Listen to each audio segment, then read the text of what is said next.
Video and updates के लिए bell icon पर प्रेस करें और ऑल पर सेट करें। शुरू करते हैं अल्लाह के बाबरकत नाम से जो बड़ा मेहरबान और निहायत रहम वाला है। तमाम तारीफ़ें मेरे अल्लाह रब्बुल इज़्ज़त के लिए हैं। खौफनाक कहानियों के मुअज़्ज़िज़ नाज़रीन को मेरी तरफ से अस्सलाम वालेकुम। उम्मीद करती हूँ आप सब लोग खैरियत से होंगे, जहाँ होंगे खुश होंगे। मेरी तरफ से मेरे सभी सुनने वालों को जुमा मुबारक। आज आप लोगों के लिए बहुत डरावनी कहानियाँ लाई हूँ जिन्हें आप लोग बहुत पसंद करेंगे। आज की पहली खौफनाक कहानी इमरान शेयर कर रहे हैं। इमरान कहते हैं, मैं बहावलपुर साइड से हूँ। हम लोगों का बहावलपुर से आगे गांव है। जो कहानी आज मैं आपके साथ शेयर करने जा रहा हूँ ये मेरी ज़िंदगी की ऐसी सच्ची कहानी है जिसे मैं कभी भी फरामोश नहीं कर सकता।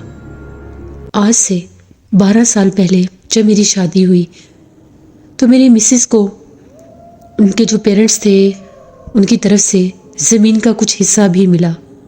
अब वो जो ज़मीन थी वो हम लोगों के गांव का ही एक हिस्सा बनती थी, लेकिन आबादी से हट के वो रकबा था। शादी के बाद तकरीबन 1 साल तक हम लोगों ने वहाँ पर कोई प्लान नहीं किया कि हम कोई घर वर बनाएंगे, क्योंकि जगह बिल्कुल अलग थी, आबादी भी नहीं थी वहाँ पर। फिर मुझे ख्याल आया कि हम लोग वहाँ पर अपनी एक हवेली शुरू करते हैं। आने वाले वक्त में उस जगह तक भी आबादी हो जाएगी, तो उससे पहले हम लोग अपनी एक हवेली बना लेंगे। मैंने अपनी मिसेस से बात की और हम लोगों ने ये डिसाइड किया कि हम अपनी हवेली का काम शुरू करेंगे। तकरीबन 2 कनाल की जगह पर हम लोगों ने अपनी हवेली का सेटअप रखा। मैंने पहले 4 दीवारी करवाई, उसके बाद बाकायदा एक हिस्से पर कंस्ट्रक्शन शुरू हो गई। हवेली का कुछ हिस्सा बन चुका था, यानी कुछ कमरों के जैसे स्ट्रक्चर वगैरह होते हैं वो बन गए थे। सख्त सर्दी का मौसम शुरू हो गया तो जितने भी मज़दूर वगैरह थे वो शाम होने से पहले वहाँ से चले जाया करते थे, क्योंकि जगह बिल्कुल वीरान और सुनसान थी। मैं अपने घर से जब निकलता था तो मुझे 20 से 25 मिनट मोटर बाइक पर लगते थे, मोटरसाइकिल पर वहाँ पर पहुँचने में, और पैदल अगर होता तो आधा पौना घंटा तो कहीं गया भी नहीं था। रास्ता बेशक साफ सुथरा था लेकिन बिल्कुल वीरान और सुनसान। एक दफ़ा की बात है, मैं वहीं पर था। आज मज़दूर जल्दी चले गए, मौसम भी कुछ ख़राब था। मज़दूरों के जाने के बाद कुछ सामान वगैरह मैंने पहले अंदर रखा, कुछ चारपाइयाँ थी कि कहीं बारिश ना हो जाए। एक कमरा तैयार हो चुका था, खिड़कियाँ दरवाजे तो बाद में लगते हैं। मैंने जब निकलने की कोशिश की वहाँ से तो कुछ ऐसी चीज़ें भी थी जिनको बारिश से बचाना ज़रूरी था, उनको भी मैंने कुछ कवर किया। तो काम करते करते मुझे मगरिब हो गई। सर्दियों में वैसे भी रात जल्दी ढल जाती है, तो बिल्कुल अंधेरा सा हो गया। जैसे मैं वहाँ से निकलने लगा तो मेरे मोटरसाइकिल का टायर पंचर हो गया। अब जगह इतनी दूर थी कि मैं मोटरसाइकिल ठीक भी नहीं करवा सकता था और उसको साथ लेकर जा भी नहीं सकता था।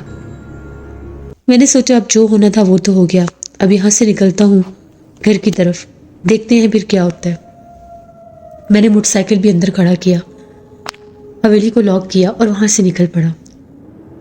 बहुत ठंड थी, मैंने गर्म चादर ओढ़ी हुई थी। अभी मैं हवेली से तकरीबन 10 मिनट ही आगे गया था, मेरे चारों तरफ सिर्फ वीराने थे। दूर दूर तक फैला हुआ रेगिस्तान, झाड़ियाँ और दरख्त। इतनी सख्त सर्दी थी, हवा भी चलती थी तो उससे रेत और मिट्टी उड़ती थी।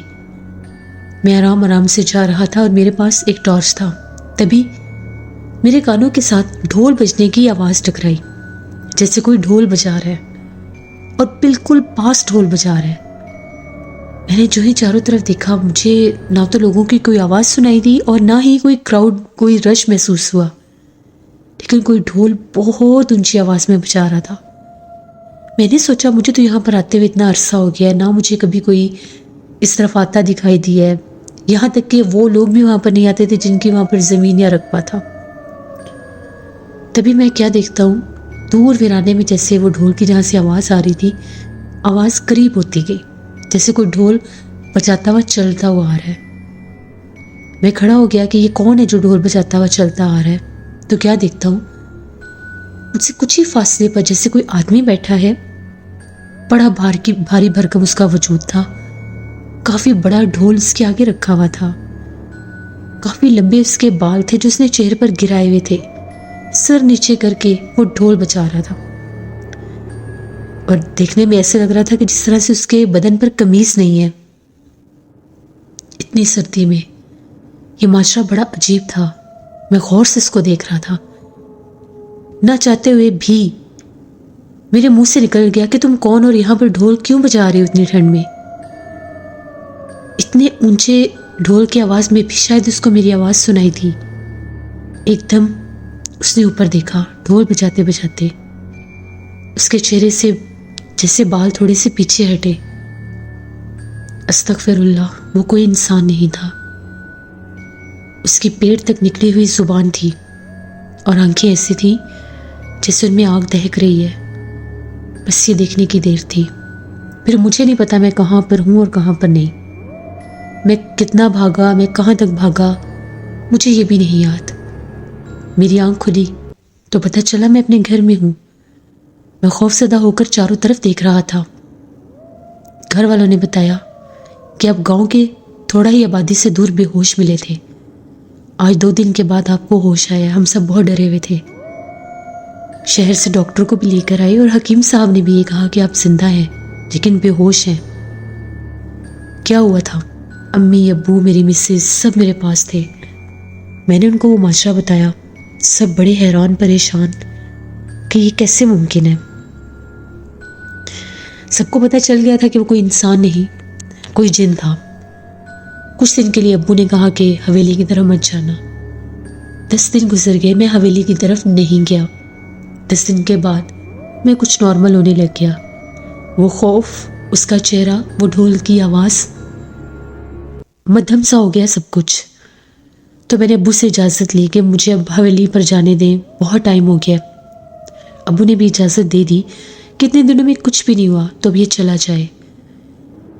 मैं फिर से अपनी हवेली पर आने लग गया, काम करवाता और जिस वक्त सारे मजदूर जाते उनके साथ ही निकल जाता। लेकिन मुझे नहीं पता था कि आज फिर कुछ ऐसा हो जाएगा। मेरे कुछ दोस्तों ने आना था दूसरे गांव से, तो मैंने उनको हवेली पर ही बुला लिया। मजदूर जा चुके थे और मैं अपने दोस्तों का इंतजार कर रहा था। तभी बाहर से बहुत ज्यादा शोर शराबा सुनाई देने लग गया, जैसे बहुत से लोग हैं। मैंने तो ये सोचा भी नहीं था कि इतने ज्यादा लोग कहां से आ सकते हैं। मेरे तो सिर्फ 2-3 दोस्तों ने आना था। बाहर निकला तो क्या देखता हूं, हमारी हवेली से कुछ आगे जैसे लाइटें जल रही हैं। बड़ी रोशनी थी। मैंने हवेली का गेट बंद किया, लॉक नहीं किया और मैं तेजी से उन रोशनियों की ओर जाने लगा कि वहां पर हुआ क्या है ऐसा। यहां तक कि मैं चलता चलता हवेली से काफी दूर निकला और वो रोशनियां पहले बहुत करीब लग रही थी, फिर वो दूर होती गई। ये बिल्कुल वही जगह बन गई थी जहां पर मैंने उस जिन को देखा था। तभी मैं क्या देखता हूं, बहुत सारे लोग हैं। कुछ खड़े हुए हैं, कुछ बैठे हुए हैं। वो अजीब आवाजें निकाल रहे हैं। उन सबके सर ऐसे हैं जैसे गाय के सर होते हैं, जानवर के सर होते हैं और उनके ऊपर बाकायदा सींग भी होते हैं। उनके जानवरों की तरह चेहरे और अजीबोगरीब उनके जिस्म देखकर मेरी तो हालत गैर हो गई। तभी फिर से वही ढोल बजने की आवाज आने लगी।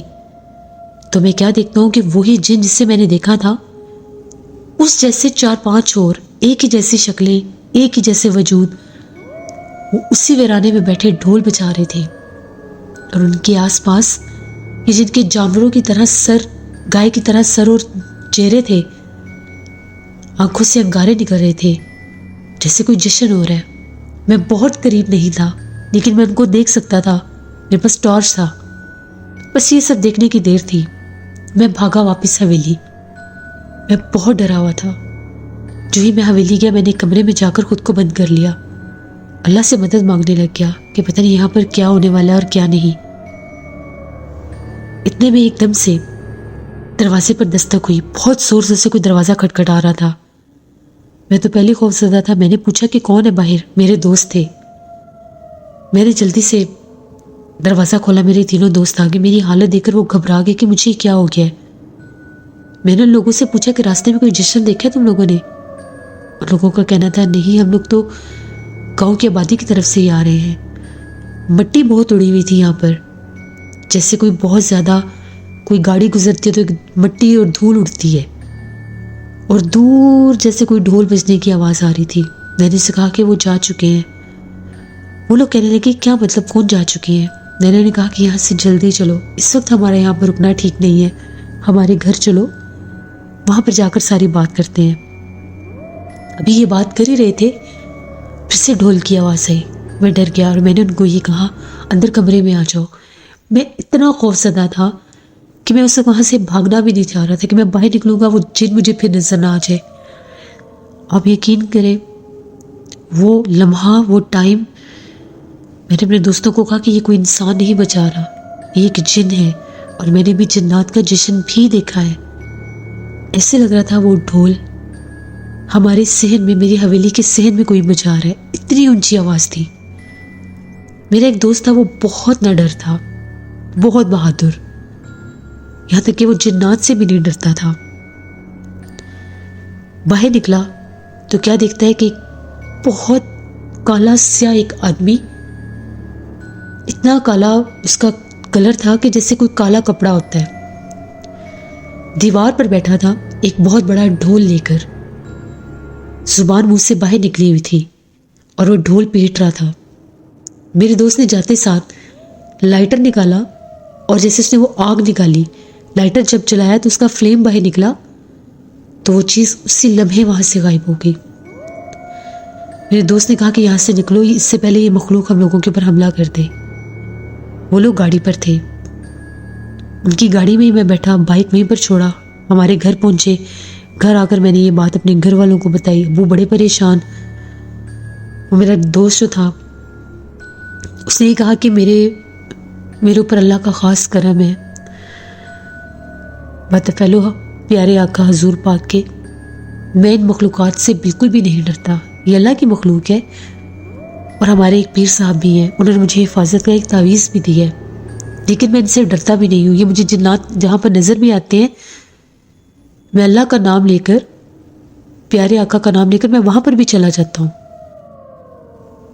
उसका ये कहना था कि हमारे एक बुजुर्ग कहते हैं कि जिन्नात से जो ज़्यादा डरता है उस पर उतना ही हावी होते हैं।